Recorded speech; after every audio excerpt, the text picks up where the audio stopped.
ये सरकार की विफलता है।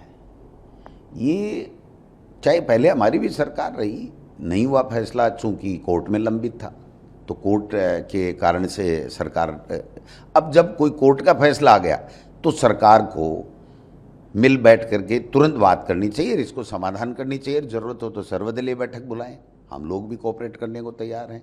कल पायलट साहब ने भी अपनी बात कही है, कल परसों रामकेश जी ने, हरीश जी ने, उन्होंने भी अपनी बातें कही हैं, दूसरे नेता किरोड़ी जी ने भी चिट्ठी लिखी है। तो अब सरकार के लोग ही मुख्यमंत्री को चिट्ठी लिख रहे हैं, मंत्री भी अगर चिट्ठी लिख रहा है तो फिर समस्या का समाधान करेगा कौन? और मुख्यमंत्री जी है ऊपर की, बगैर पर्ची के कुछ कर नहीं पाएगा। तो मंत्री मुख्यमंत्री को ब्लेम कर रहा है और मुख्यमंत्री दिल्ली की पर्ची का इंतजार कर रहा है, तो फिर समस्या का समाधान करेगा कौन?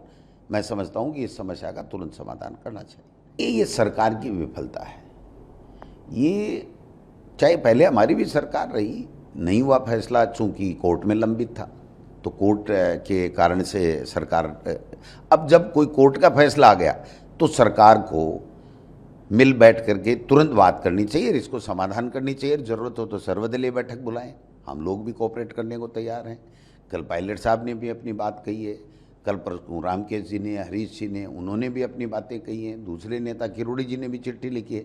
तो अब सरकार के लोग ही मुख्यमंत्री को चिट्ठी लिख रहे हैं, मंत्री भी अगर चिट्ठी लिख रहा है तो फिर समस्या का समाधान करेगा कौन? और मुख्यमंत्री जी है ऊपर की, बगैर पर्ची के कुछ कर नहीं पाएगा। तो मंत्री मुख्यमंत्री को ब्लेम कर रहा है और मुख्यमंत्री दिल्ली की पर्ची का इंतजार कर रहा है, तो फिर समस्या का समाधान करेगा कौन? मैं समझता हूं कि इस समस्या का तुरंत समाधान करना चाहिए।